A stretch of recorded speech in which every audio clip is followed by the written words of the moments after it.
This is CBC Nova Scotia News. Candlelight vigil for Jack and Lily. Friends and family of the two missing Pictou County children gather for an emotional ceremony. Brad Marchand behind the bench. The NHL star returns home to support a grieving Nova Scotia coach and friend. And Hidden Gem. Meet the artist who carved this Toronto Blue Jays logo into the Art Gallery of Nova Scotia. Periods of rain, at times heavy and gusty southeast winds on tap for Friday, but some clearing late day for many. Your full forecast is coming up. Good evening. It's been almost 6 months since Jack and Lily Sullivan disappeared from their home in Lansdowne, Pictou County. To mark the somber anniversary, a candlelight vigil was held last night in Stellarton. Yesterday was also Jack's 5th birthday. Angela McIver reports. A birthday card for Jack without the celebration. His loved ones say they wish they were having cake instead of a vigil. It's Jack's 5th birthday. It's something that he should be here to celebrate in person. We shouldn't be where we are. So it's very important that we had the time to do this. This is my birthday promise to Jack. Every step is a prayer whispered to the wind, a hope that a search may help our hearts to mend. We hold steadfast the pictures of Lily and Jack, seeking answers to bringing them back. About 40 people gathered outside the Stellarton RCMP detachment to hear poems, speeches, and shed tears for the two young children, all while holding on to hope. Both of them deserve better. We deserve answers. They need to be brought back home safe. It's been 6 months, too long. This case has truly affected many, as is demonstrated here this evening. I can assure you that we have not wavered in our commitment to determine what has happened to Lily and Jack. Our major crime investigators are working every day to determine the circumstances of their disappearance. It marked the first time since May loved ones from all sides of the family came together. Tensions have been high since the children's mother, Malaya Brooks Murray, left her boyfriend, Daniel Martel, at the search scene the day after Jack and Lily disappeared. I didn't miss the first vigil, and I would definitely not miss this one. Definitely not on Jack's birthday. It's an important date for everybody over the last 6 months, and I wouldn't miss this for the world. Brooks Murray did not attend the vigil. Her family says she quietly marked Jack's birthday with her mother, and gifts from the vigil would be delivered to her. The children's paternal grandmother, Belinda Gray, says she appreciates the outpouring of support. People have beautiful hearts, and I know if we give them a chance, everybody can help. Everybody can help, and everybody wants to help. So I think this is beautiful. Angela McIver, CBC News, Stellarton. The province is reviewing Halifax's recent move to restrict infilling in Dartmouth Cove. The changes would only allow water lots to be infilled for public infrastructure or parks. Residents called for the protection after a local company proposed to infill their water lot with thousands of cubic meters of rock. Transport Canada has issued the company a new permit to move ahead, but they still need permission from Fisheries and Oceans Canada. Premier Tim Houston says provincial staff have concerns about the new municipal rules. The federal government is going through a scientific, very detailed process, whereas the process at the HRM seems to be pretty political. So I think it's worth the minister taking a serious look at that, because it's ambiguous and because we need to be careful about the jurisdictional approach on that. Houston has described Tom Hickey, the businessman behind the infilling project, as a close personal friend. The province has about a month to accept or reject Halifax's changes. Premier Houston says his government was just trying to stand up a new program as fast as possible when it awarded an untendered marketing contract to a firm with ties to his party. Enterprise Canada received the $1.9 million contract in 2022 to work on Nova Scotia Loyal. The firm's Halifax office includes Houston's former communications director and a senior advisor to his 2021 election campaign. Liberal MLA Ian Rankin says it's difficult to overlook those connections. We have Nova Scotia Loyal, the program that's supposed to be helping everyday Nova Scotians, and it's obviously being targeted to Tories. This is a patronage move. The contract subsequently went to public tender and now rests with another firm. AllNovaScotia.com first reported on the contract. The minor hockey community in the Halifax area is coming together to pay tribute to a 10-year-old girl who passed away after a battle with cancer. Hundreds of people were at the Halifax Forum Wednesday night to support the girl's family, including a famous local NHLer. The CBC's Josh Hoffman was there. More than 1,000 people showed up to a Halifax minor hockey game on Wednesday night in support of a coach who lost his young daughter, including a local NHL superstar. 10-year-old Sheila Panachi McCallum died last week after a courageous battle with cancer. Her father, J.P. McCallum, is the coach of the Marchand Mill Company Hunters in the local U18 Major League. And he's also a longtime friend of Florida Panthers forward and Hammonds Plains native Brad Marchand. JP and his family have been very, very close friends. Mine and our friend group for 25 years. And you know, we've grown to be family. And it's obviously a very, very tragic time for their family, for all of us. And you know, we obviously want to be here to support each other. Marchand filled in for McCallum behind the bench while his friend was with his family mourning the loss of Sheila. And she was a fighter. I mean, it wasn't going to slow her down. She had such a big heart, and she was so strong, and she had such an incredible group of friends and family around her. You know, and she lived life to the fullest, and she made a huge impact on my life, on my family's life. The game was also a fundraiser for Sheila's family, and people from all over the Halifax area came to show their support.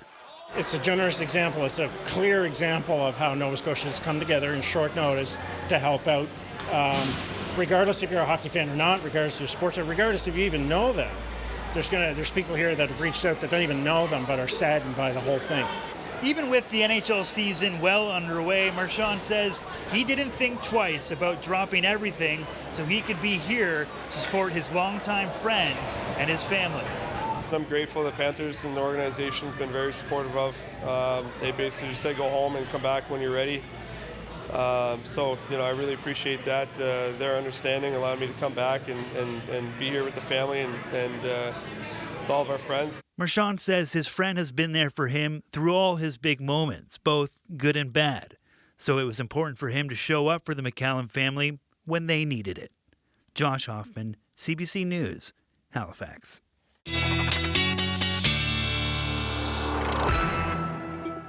And with us now to talk weather, Ryan Snoddon. Yes, and folks tracking the weather hour by hour, minute by minute for tomorrow, right? And it will be down to the hour by hour and the minute by minute as we watch that rain clearing from west to east throughout the province on Friday afternoon into Friday evening. Tom and Amy, thank you so much.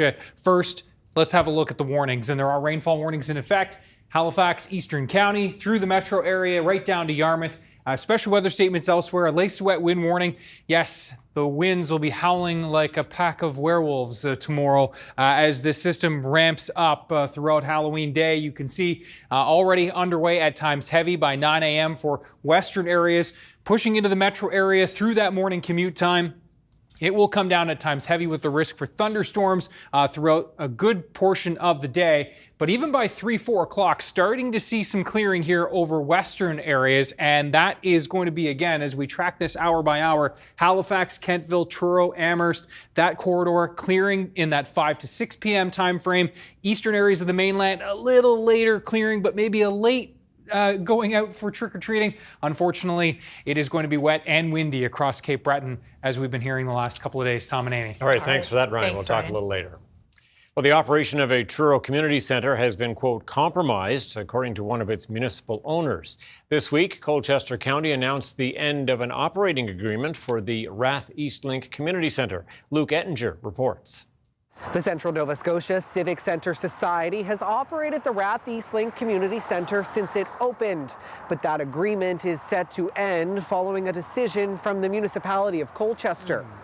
A news release on Wednesday says it is Colchester County's view that the management of the wreck has been compromised since contracts to lease and manage the Nova Scotia provincial exhibition property were signed by Society Management without municipal approval in 2024.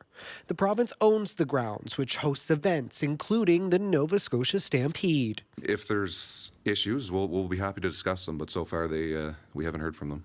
We just learned about it on Facebook yesterday. We'll continue to work with our community partners and our municipalities and in the community and discuss what those options are. Ritzy, also the MLA for the area, says he intends to find out more about the municipality's issues. The town of Truro is also a partial owner of the wreck. Mayor Kathy Hinton says the town wanted to give an interim board appointed in May more time to resolve contractual issues, but she says the county's decision is respected. It's two municipalities that work together and want to continue to have a good relationship together, that own a facility, that want that facility to be the best it can be. And that is what we owe to the taxpayers, and that's what we owe to the citizens. When people go there to work out, or when they go to events, they want to make sure that facility is in good working order. And we want that to be paramount, and we want that to succeed. Hinton says events such as the U17 World Hockey Challenge getting underway tomorrow will go ahead.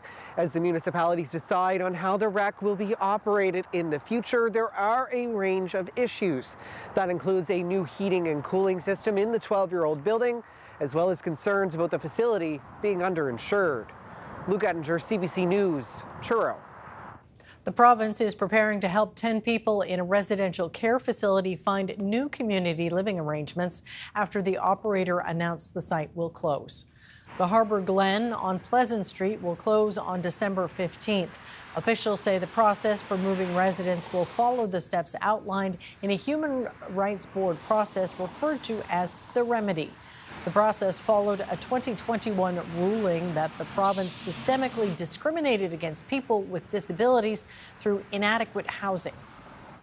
A decade ago, a mysterious Toronto Blue Jays logo was carved into the side of the Art Gallery of Nova Scotia. And as the Jays vie for the World Series, more people are flocking to catch a glimpse. Cassidy Chisholm has that story. The mystery solved. Yeah. For years, hidden in plain sight, the recognizable Toronto Blue Jays logo has adorned the Art Gallery of Nova Scotia.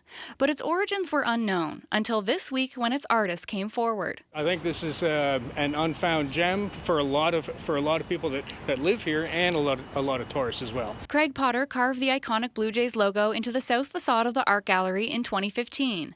But it wasn't his idea. He was asked to do it by his supervisor, a huge Toronto Blue Jays fan. In the 90s, there was a bigger restoration, and at that time, one of his cohorts carved a Red Sox logo on the other side of the building. So it was sort of a friendly gesture, let's say. As Canada's only Major League Baseball team continues its dramatic World Series run, an increasing number of people have been visiting the gallery to see if they can spot the unusual carving. It's awesome. That's very cool. Yeah, I would have never noticed it if it hadn't been pointed out to me. Up until this week, staff at the Art Gallery thought the logo was added during a restoration around the time the Blue Jays won consecutive World Series titles in 1992 and 93. World Championship banner will fly north of the border.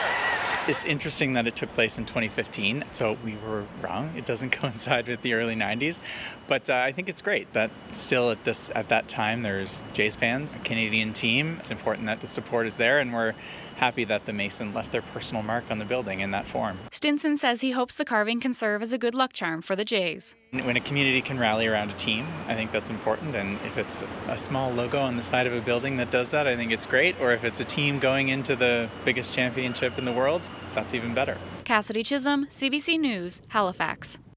Okay, it's an annual tradition here in HRM to ring in the holiday season. No, not Christmas. We're talking about Halloween and the Great Pumpkin Drop.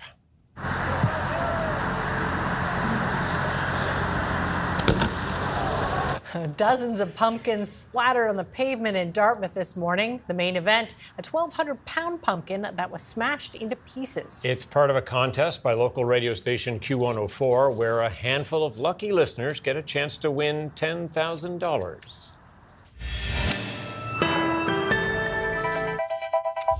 Lovely Fall River. Ryan's up next with a full weather forecast.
This weather update is brought to you in part by Atlantic Lottery's iGames. Play hundreds of games on the Atlantic Lottery app or at alc.ca.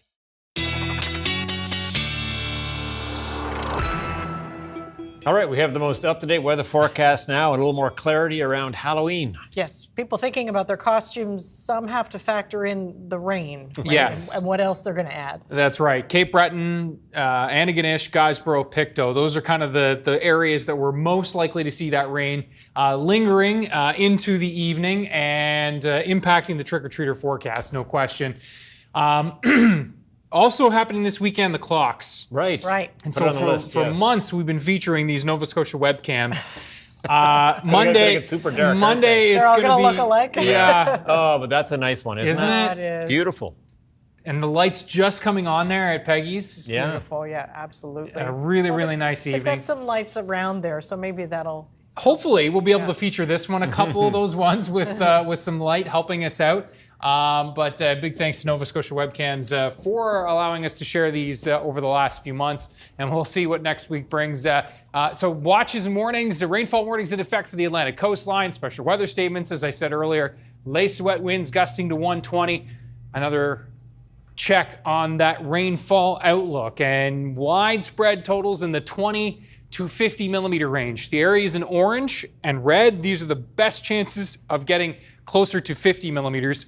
The areas that are under the rainfall warning, especially down toward the south and west. And Victoria County also could see some locally higher totals with a setup like this with that southeast wind. Often see some enhanced rainfall there in through Victoria County. So we're watching that as well. Clouds already building in. There's the system which is rolling its way up the eastern seaboard. And yeah, tonight we'll see that rain beginning just before morning in the southwest. Winds becoming southeasterly tonight. Mild night, no question. And those winds steady near 20 by the time we roll into the early morning hours. There's the rain by 6 a.m. There's the rain by 9 a.m. Really ramping up now, Tri-County, the Valley, the South Shore. And this will then push eastward throughout Friday morning. Looks like arriving late morning around lunchtime for you folks in Cape Breton.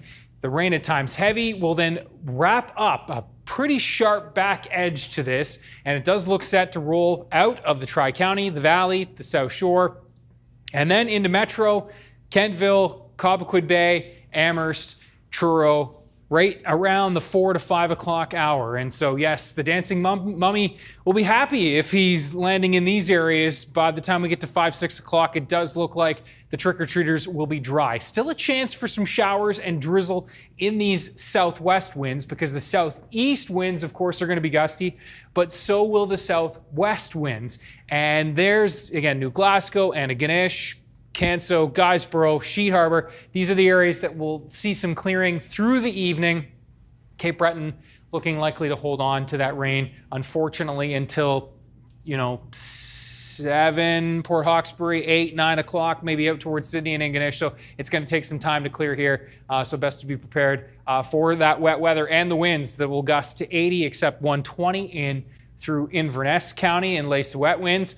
For the metro area, as I said, the winds will shift to southwest. Could see some gusts to 60, but mainly gusting to 50 for that trick-or-treating time frame, but some coastal gusts to 60 possible through here for central areas. And back into the west, the winds shifting to southwest as the rain clears, and again, gusting to 60 kilometers per hour here as well. So it will be howling out there. And then for Saturday, the winds howling yet again. Temperatures 8 to 11 degrees. We'll see a chance for some isolated showers on Saturday. The greatest chances are going to be here in the northeast.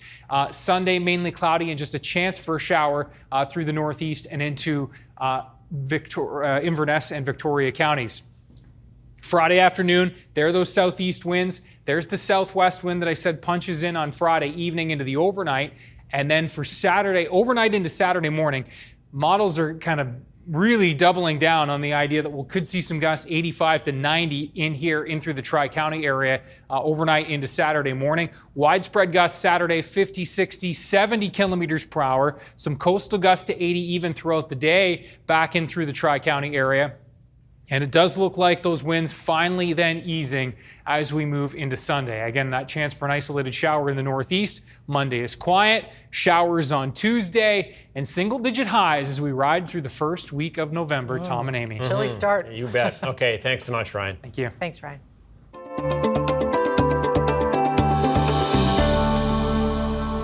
Well, ferry crossings between Nova Scotia and PEI are back on schedule today.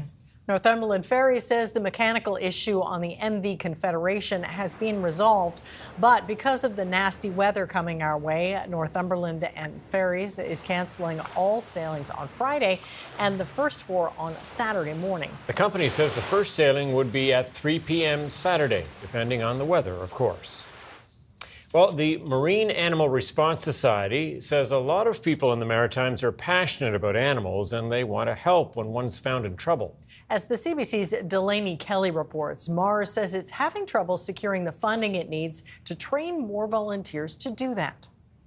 Every year, marine animals are found on the shores of PEI. One was found here earlier this month. A conservation group that helps take care of those types of situations is looking for more volunteers, but says it needs more funding for its training program. Mars offers the only marine animal medic course in the country. We currently train a lot of fishery officers with our federal government and some of our provincial counterparts, but we've really been looking as to how we can take that program and enhance the training that our volunteers get who are doing this work with Mars. Because again, we are the only ones legally permitted to do it, so it has to be sort of through us and working with us. When people see animals washed up, naturally, they want to help. But the advice is to stay back and call the professionals. Right now, it's a small team covering all of the Maritimes. A wildlife pathologist says it would be good to have more people able to handle these situations safely. There is a great deal of information on social media about how people interact with marine mammals when they find them ashore, and most of that information is not helpful or downright dangerous to both the animal and the people. So doing it right is very important. Through that training program, we could actually enhance how communities could get involved and also help us do the work that we need to do and make sure it's done safely. Wimmer is hoping to get more people trained, but says it's been hard to get the money to do it. The group is a non-profit organization and accepts donations. Wimmer says she's applied for government funding. DFO sent CBC a statement saying it's already given the group about $135,000 to help with its volunteer program. Delaney Kelly, CBC News, Blooming Point.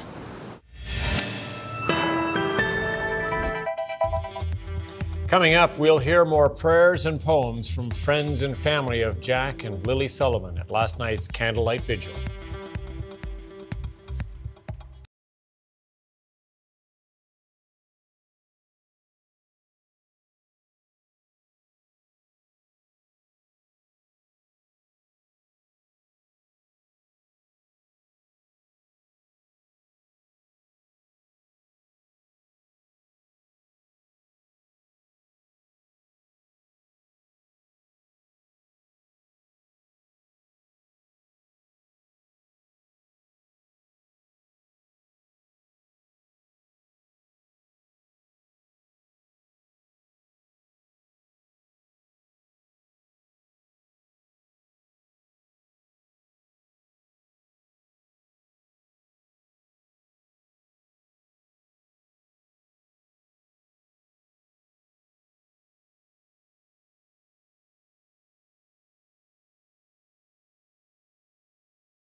As we mentioned earlier, people gathered last night to hold a vigil for Jack and Lily Sullivan, the brother and sister who have been missing now for 6 months. Relatives and community members also came together to mark Jack's 5th birthday.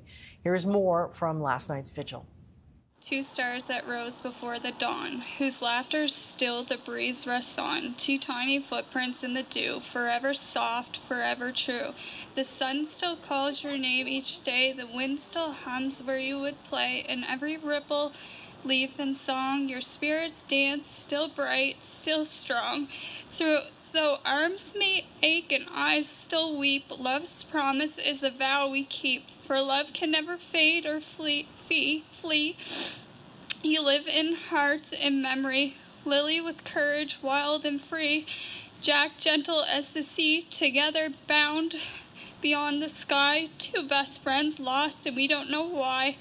So we will walk and speak your names through joy and sorrow's tender flames, and every step and every tear will whisper softly, you are here. We need to remember little Lily and little Jack and do all that we can to help in any way. And I did more interviews with media on this subject than I've ever done in my 9 years as warden. And it's not what you want to be doing interviews on, but people are really concerned about little Lily and little Jack right across this country. There's nothing that hits the heart more than when our little ones go missing. And I've said many times to the media, it takes a village to raise a child. And it's our responsibility, everybody in Pictou County, it's our responsibility to look after all our children. We need the whole community to keep our children safe. Our hearts continue to go out to Lily and Jack's family and their loved ones, as well to all the community. To the community members, including all of you, thank you for being here tonight. I know you care deeply about these children, and so do we. This case has truly affected many, as is demonstrated here this evening. I can assure you that we have not wavered in our commitment to determine what has happened to Lily and Jack. Our major crime investigators are working every day to determine the circumstances of their disappearance. The major crime team has engaged agencies and organizations from across all of Canada. We thank the public for all their tips and information that has been submitted and encourage anyone with information to reach out to the RCMP. As a community member myself, thank you for all the love and support you've shown for Lily and Jack, to all of our officers that work to find the answers, and including myself and the Pictou County detachment members. As well, thanks to the ground search and rescue volunteers who are invaluable contributors to our communities. Thank you. This is my birthday promise to Jack. Every step is a prayer whispered to the wind, a hope that a search may help our hearts to mend. We hold steadfast the pictures of Lily and Jack, seeking answers to bringing them back. Our loves like ribbons spread throughout the woods of Lansdowne with searchers about. With every sunrise I renew my vow to find their sweet faces, not knowing how. No distance or time can sever this hold. This story of our love has yet to unfold. Our spirits are a compass with a needle set true. It points to our grandchildren, and if I may, it points to you. We will walk every trail, every creek and river, with this grandmother's love, and with all of you, our search for Jack and Lily will always push through, for a grandparent's promise is etched in the soul. And I'll search for our grandchildren, no matter the toll. Thank you.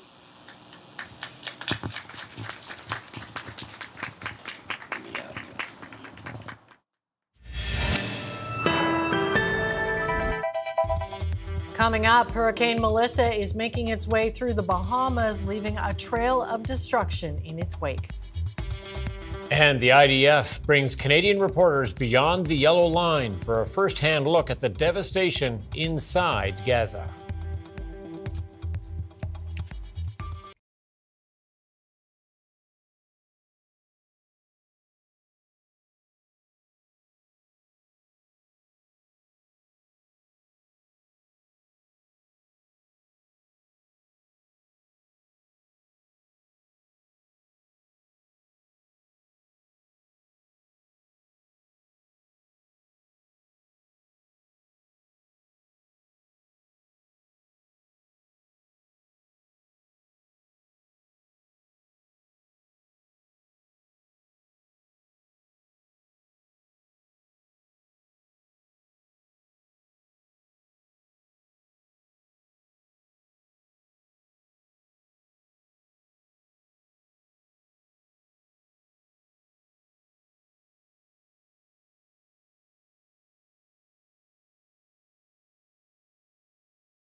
Welcome back. The island nation of Bermuda is bracing for impact by Hurricane Melissa. The storm has already left a trail of destruction across the Caribbean, causing at least 30 deaths. And that number is expected to rise as the full extent of the damage in Jamaica becomes clear.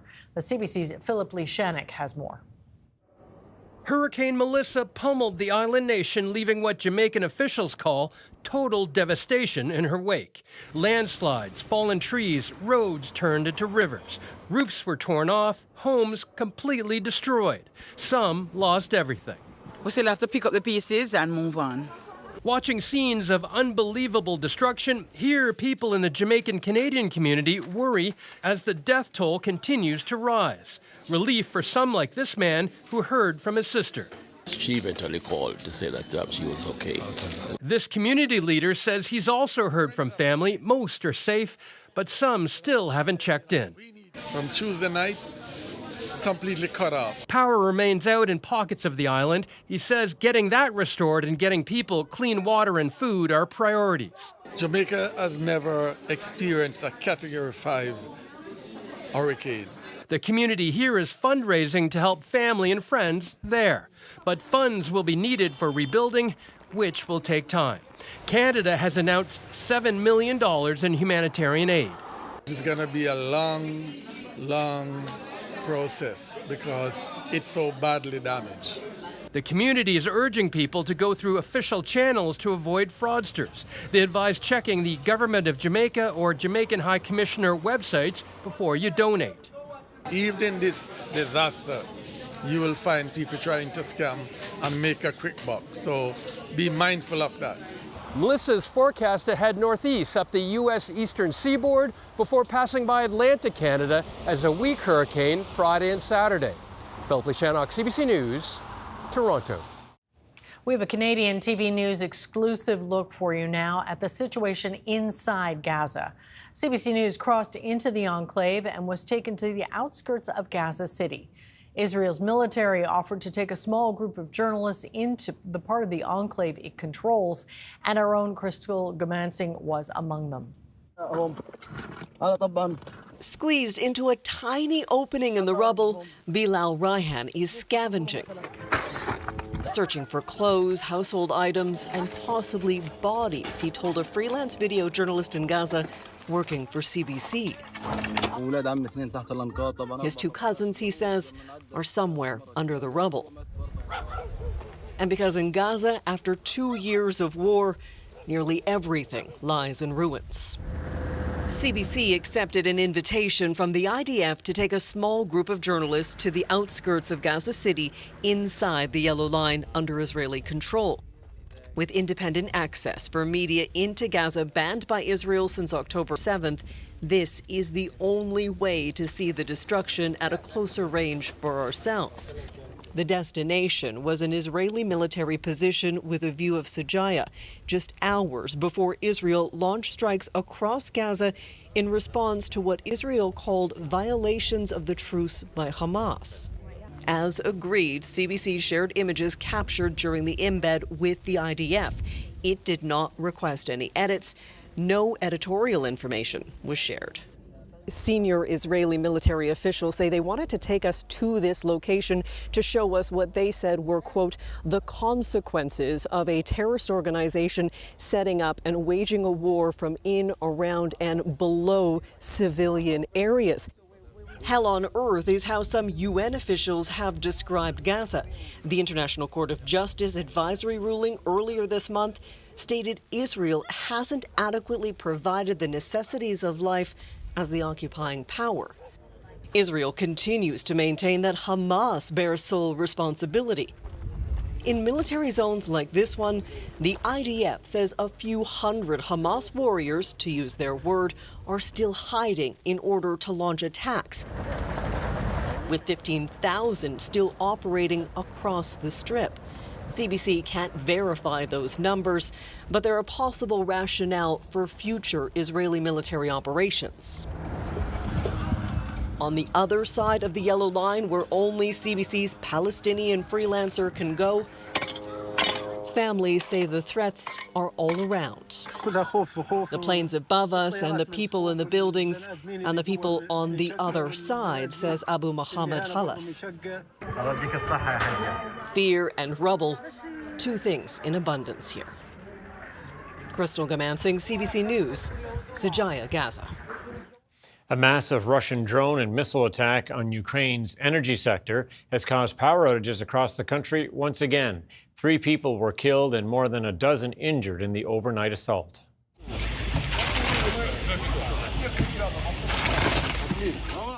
The strikes are the latest in Moscow's almost daily attacks on the country's power grid. Russian forces have battered the energy sector, cutting power temporarily to hundreds of thousands of homes. Ukrainian cities use a centralized energy grid to run water, sewage treatment, and heat systems. Blackouts stop them from working. Moscow says its attacks are in response to Ukraine's attacks on Russian infrastructure, and it denies targeting civilians. Donald Trump has ordered the U.S. military to immediately start testing nuclear weapons for the first time in over 30 years. The U.S. president made the announcement just ahead of his meeting with Chinese President Xi Jinping in South Korea Thursday. Trump says he's telling the Pentagon to test the U.S. nuclear arsenal on an equal basis with other atomic powers. The decision comes after China's rapid expansion of the nuclear stockpile and just after Russia said it completed a successful testing of a nuclear-powered sub and cruise missile. Donald Trump ended his 5-day trip through Asia Thursday on a high note. He managed to de-escalate the U.S. trade war with China by making a deal with President Xi Jinping on the sidelines of the APEC summit. Laura Westbrook has the details from South Korea.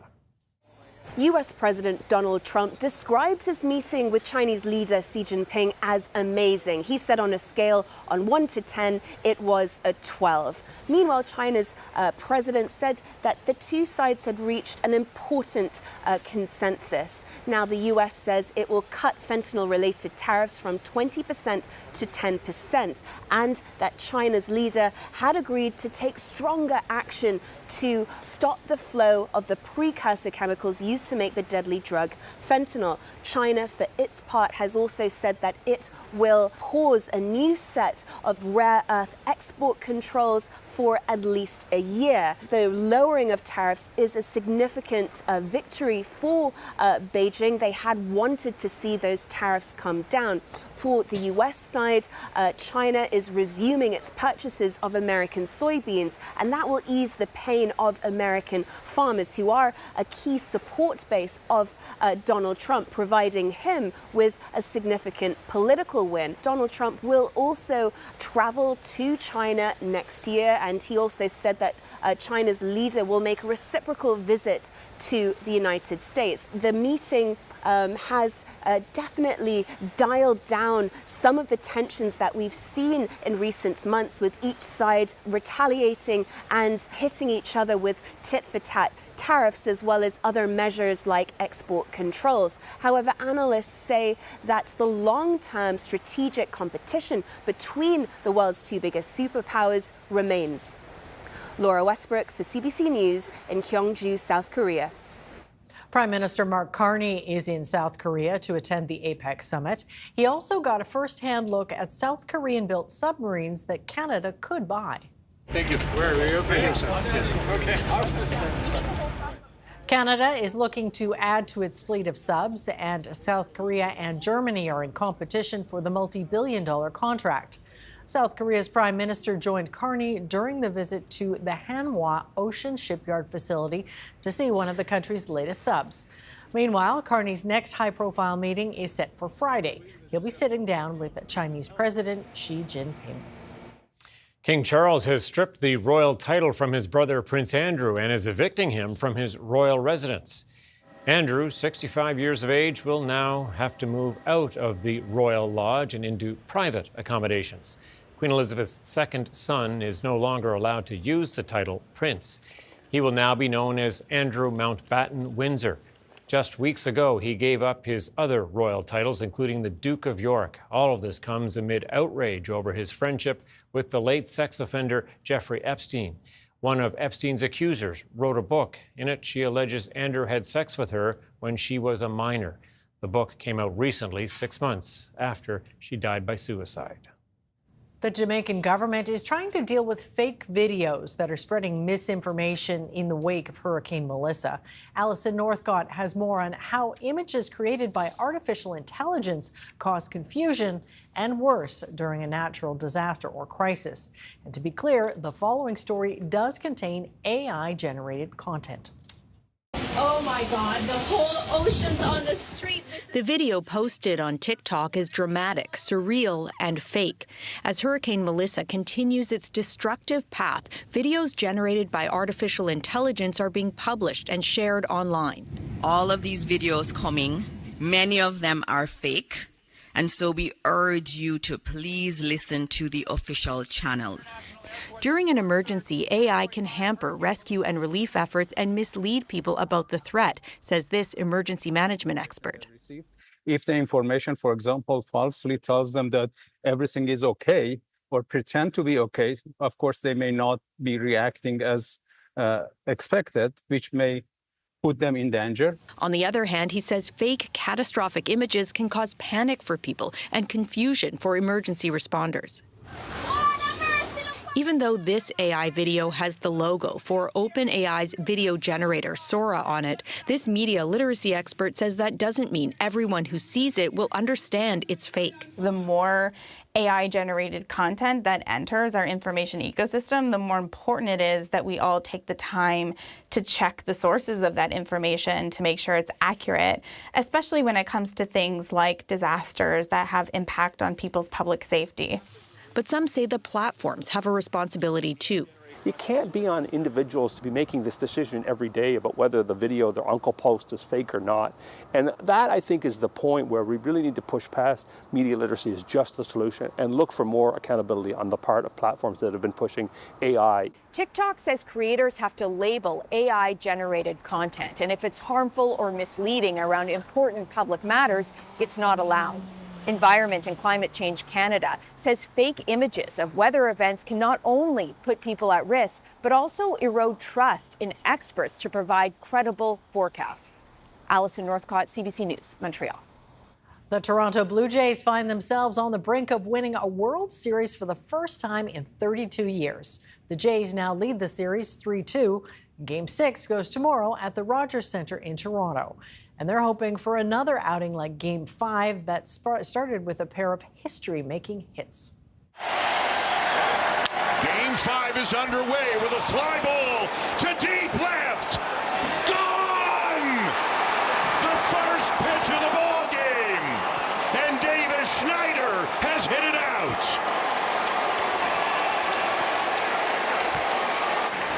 And the Blue Jay fans making a ton of noise. And now Guerrero rips one to deep left, and it's gone. And that was just the first inning. The first two Jays batters knocking up back-to-back home runs.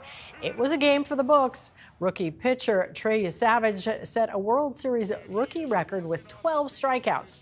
He also issued 0 walks and allowed only 1 run on 3 hits. All this in only his 8th career big league start. What a night. Canada's main stock index finished in positive territory, helped by gains in the basic materials sector, while U.S. markets lost ground. Here's a look at the numbers as we head to break.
This weather update is brought to you in part by Atlantic Lottery's iGames. Play hundreds of games on the Atlantic Lottery app or at alc.ca.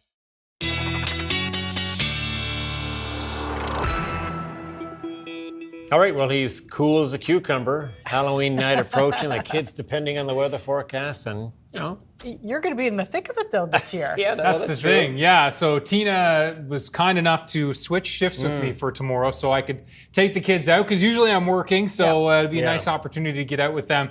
And then earlier, we lined this up weeks ago, and then early in the week I saw the forecast and I thought, oh no, Bad call. of all the years to switch. right. But it actually is looking pretty good now for the metro area, and where I'll be heading out with the kids. So that's good. At least my kids will be happy.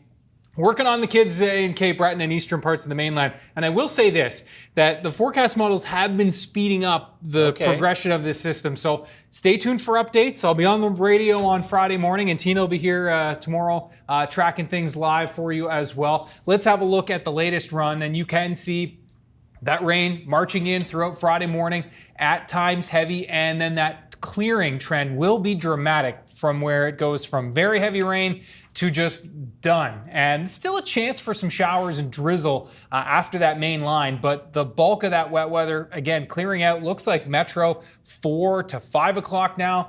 Should see that departure of the rain. Truro by 6 o'clock, and then New Glasgow, Pictou, Antigonish, Sheet Harbour, towards Canso and Guysborough and Port Hawkesbury. Some forecast models are a little earlier than what this one is showing. Sydney, I think it's going to be a stretch, but hey, we'll sleep on it tonight and hope for some updates tomorrow. There are the winds, and I really just want to mention again that we talked about Friday, the winds are really going to be gusty, but Saturday, it's going to be gusty as well. As you can see there, Saturday morning, especially in the Tri-County area in the southwest.